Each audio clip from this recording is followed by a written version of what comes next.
Hello friends, I am Vivek Singhal from tradingwithvivek.com।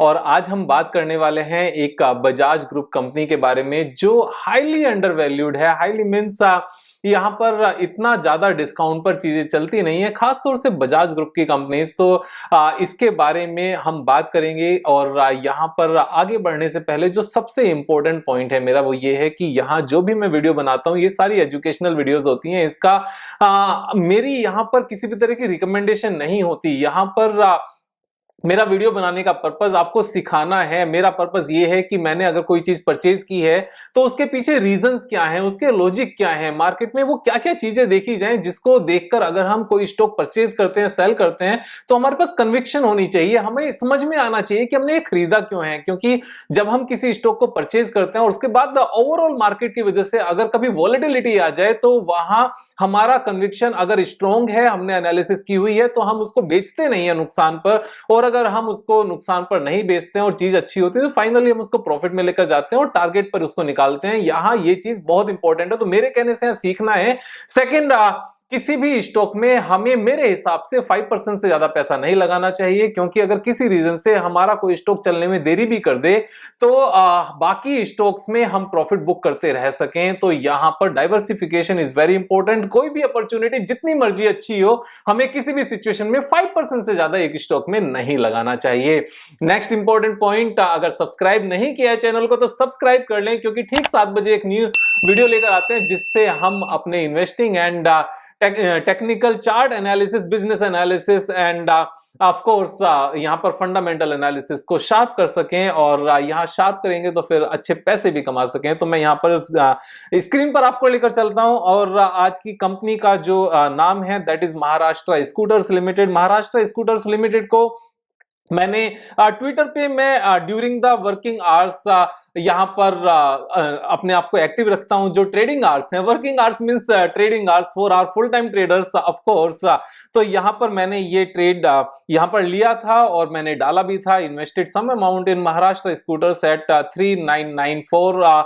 तो ये almost same ही price पर बंद हुआ है। तो यहां पर अगर आपने मुझे ट्विटर पर फॉलो नहीं किया है तो ट्विटर पर फॉलो कर सकते हैं। मेरा हैंडल है द विवेक सिंघल @द विवेक सिंघल, और यहां पर आप मुझे फॉलो कर सकते हैं।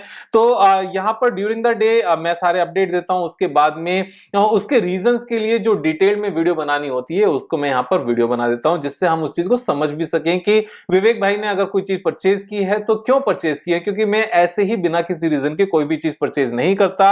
अब यहां पर अगर रीजंस की बात करें तो सबसे पहले Maharashtra scooters limited is not a scooter company, this is an investment company. इस कंपनी के पास बजाज की जो मेन कंपनीज हैं उनकी शेयर होल्डिंग है। कितनी कितनी शेयर होल्डिंग है, इस चीज को कैसे समझा जाए। सबसे पहले एक बार इसका करंट प्राइस देख लेते हैं, दैट इज 3996, यानी कि 4000 रुपए का एक शेयर है, 4000 का वन शेयर है। And the book value is 20,838। यहां पर जो इसकी बुक वैल्यू है ये इतना ज्यादा डिस्काउंट पर चल रहा है कि इतने ज्यादा डिस्काउंट पर चीजें चलती नहीं है। ओवरऑल वॉलेटिलिटी में, फ्लक्चुएशंस में हाफ प्राइस तक तो कोई भी शेयर आता ही आता है। और अगर हम इसको हाफ प्राइस तक लेकर चलें तो 10,419 रुपीस तक तो यहां पर इसने जाना ही जाना है। 10,419, right now it is quoting at 3,996। अगर ये 10,400 तक जाता है 4,000 से तो यहां से 2.5 गुना होने की यहां से पूरी पूरी प्रोबेबिलिटी है। और सिर्फ 2.5 गुना नहीं, जब तक ये 2.5 गुना जब तक उस लेवल तक पहुंचेगा तब तक जो इसकी अंडरलाइन कंपनीज हैं वो और भी ज्यादा ऊपर जा सकती हैं। Of course because these companies are great companies. वो कौन कौन सी कंपनीज हैं एक बार ध्यान से समझेंगे यहां पर। और इस चीज को समझने का सिंपल सा तरीका है, जो इसकी एक कंपनी है जिसका मुझे पता है, बजाज फिनसर्व। बजाज फिनसर्व की हम शेयर होल्डिंग में जाएंगे और शेयर होल्डिंग में जाकर देखेंगे इसके पास कितनी हिस्सेदारी है। Bajaj holding and investment limited, this is the main owner, sorry Bajaj holding. यहां पर हम महाराष्ट्र स्कूटर्स की बात कर रहे हैं। महाराष्ट्र स्कूटर की के पास इसकी 2.34% हिस्सेदारी है। तो महाराष्ट्र स्कूटर्स के ऊपर हमने क्लिक किया और क्लिक करने के बाद में देखा महाराष्ट्र स्कूटर्स के पास इन 4 कंपनीज के इतनी इतनी परसेंटेज में यहां पर पर शेयर्स हैं। अब इसकी कैलकुलेशन निकालेंगे कैसे कि इसकी टोटल वैल्यूएशन आती कितनी है। इसके लिए मैंने क्या किया, एक यहां पर गूगल शीट बनाई। उस गूगल शीट में मैंने सिंपली जाकर यहां क्लिक किया, बजाज ऑटो मैंने मेंशन किया। बजाज ऑटो के कितने परसेंट शेयर्स हैं, 2.34%, तो मैंने यहां पर 2.34% मेंशन कर दिया। उसके बाद बजाज फाइनेंस के कितने शेयर्स हैं, 3.14%, तो मैंने यहां पर 3.14% लिख लिया। उसके बाद में बजाज फिनसर्व के 2.34 हैं, जितने बजाज ऑटो के हैं उतने ही यहां पर बजाज फिनसर्व के हैं। एंड बजाज होल्डिंग के कितने हैं, बजाज होल्डिंग के 3.04% है, तो मैंने ये भी मेंशन कर लिया। तो महाराष्ट्र स्कूटर्स के पास इन चारों कंपनीज की इतनी इतनी परसेंट हिस्सेदारी है। नाउ अब इन कंपनीज की वैल्यूएशन कितनी है, तो इसको एक बार मेंशन कर लेते हैं। बजाज ऑटो के ऊपर क्लिक करते हैं, देखते हैं कितनी इसकी मार्केट कैपिटलाइजेशन है। This is 98,224। हम यहां पर 98,224 इसको लिख लेते हैं वापस से 98,224, तो हमने ये मेंशन कर लिया। एक बार बजाज फाइनेंस का देखते हैं, बजाज फाइनेंस की कितनी मार्केट कैपिटलाइजेशन है। ये नंबर्स इसलिए चेंज हुए हैं क्योंकि जब मैंने मॉर्निंग में इसको बाय किया था तब ड्यूरिंग द डे कुछ और प्राइस था इन शेयर्स का। अभी जब मार्केट क्लोज हो गई है तो इनका प्राइस थोड़ा बहुत भी चेंज हुआ होगा, तो उसका इंपैक्ट आया 462,837 ये हमने मेंशन कर लिया। नाउ बजाज फिनसर्व की मार्केट कैपिटलाइजेशन कितनी है, 282,581 ये हमने मेंशन किया। एंड बजाज होल्डिंग की कितनी इसके पास मार्केट कैपिटलाइजेशन है, मार्केट कैपिटलाइजेशन बजाज होल्डिंग की है 57,634 ये हमने इनकी मार्केट कैपिटलाइजेशन मेंशन कर ली। ध्यान से समझना, और यहां वैल्यूएशन बहुत चीप है इसलिए यहां अपॉर्चुनिटी है। शेयर होल्डिंग है कितनी, 2.34, 3.14, 2.34 एंड 3.04%, और इसकी वैल्यूएशन कितनी निकल कर आती है। मैंने यहां पर सिंपली इसका फॉर्मूला लगाया, multiply by this percentage holding, इसको यहां कॉपी किया, ये वैल्यूएशन निकल कर आ गई। देन यहां मैंने सम का फॉर्मूला लगा दिया, तो टोटल जो वैल्यू है, जो शेयर्स महाराष्ट्र स्कूटर्स के पास हैं इन चारों कंपनीज की, उनकी मार्केट कैपिटलाइजेशन, उनकी मार्केट वैल्यू इज 25,196। और अभी महाराष्ट्र स्कूटर्स की कितनी यहां पर मार्केट कैपिटलाइजेशन है, आप इस चीज को देखिए। Maharashtra scooters limited, this is 4566, यानी कि 4,566 करोड़, 4566, दैट्स इट। और तो ये यहां पर कितने परसेंट पर ट्रेड कर रहा है, आप ये देखो, ये डिवाइड किया इससे और यहां पर परसेंटेज निकल कर आ गई, दिस इज 18%, यानी कि 100 रुपए की चीज 18 रुपीज पर मिल रही है। अब अगर 100 रुपए की चीज 18 पर मिलती है, मैं अब बहुत सारे हम व्यूअर्स इस बात को समझते हैं कि जो होल्डिंग कंपनी है वो कहीं ना कहीं थोड़े बहुत डिस्काउंट पर चलती है, लेकिन इतने डिस्काउंट पर चलती है ऐसा नहीं होता है। उसका मैं आपको एक लॉजिकल रीजन भी बताता हूं, एक तरीका भी बताता हूं कि इस चीज को कैसे चेक करते हैं कि इसका प्राइस क्या होना चाहिए, इस स्टॉक का प्राइस क्या होना चाहिए। तो यहां पर अगर हम बात करें, हम इसको यहां से ओपन नहीं करते हैं और यहां से ही ओपन कर लेते हैं। तो जैसे मैंने बताया, ये महाराष्ट्र स्कूटर्स का मैंने चार्ट ओपन किया हुआ है। चार्ट ओपन करते हुए अब से पहले जो प्री पैंडेमिक इसका हाई था that was 5,000, right now it is quoting at 4,000, तो 25% तो यहां से अपसाइड पोटेंशियल ये सीधा सीधा है लाइफ टाइम हाई तक। अब लाइफ टाइम हाई तक इतना पोटेंशियल है, ये एक्चुअल में सही तरीका नहीं है देखने का, क्योंकि जो इसकी अंडरलाइंग कंपनीज हैं बजाज ग्रुप की, Bajaj Finserv and Bajaj finance, ये दो कंपनीज हैं। अब अगर बजाज फिनसर्व की बात करने लगे तो ये पिछले पेंडेमिक से पहले हाई से कितना ऊपर ट्रेड कर रही है, आप इस चीज को यहां से ध्यान से समझना। ये ट्रेड कर रही है ऑलमोस्ट 79.94% अप, यानी कि 80% अप। बजाज फाइनेंस की बात अगर हम करने लगे, बजाज फाइनेंस जो दूसरी सबसे बड़ी होल्डिंग है इस कंपनी के पास, वो कितने ऊपर ट्रेड कर रही है, यहां पर pre pandemic it was trading at 4905 and उसके बाद भी यहां से क्रॉस करके कितना ऊपर गई ये कंपनी, 57%। और उसके बाद में एक और कंपनी इनके पास है बजाज ऑटो। वैसे अगर हम इसमें देखें सबसे बड़ी हिस्सेदारी किसकी है, Bajaj finance and Bajaj Finserv की है। तो यहां पर जो मेन इंपैक्ट है इनका दोनों का टोटल आता है 21,000 करोड़, तो इन दोनों का ही मेन इंपैक्ट है। अगर बजाज फाइनेंस का देखें, बजाज फिनसर्व, इन दोनों का मेन इंपैक्ट है।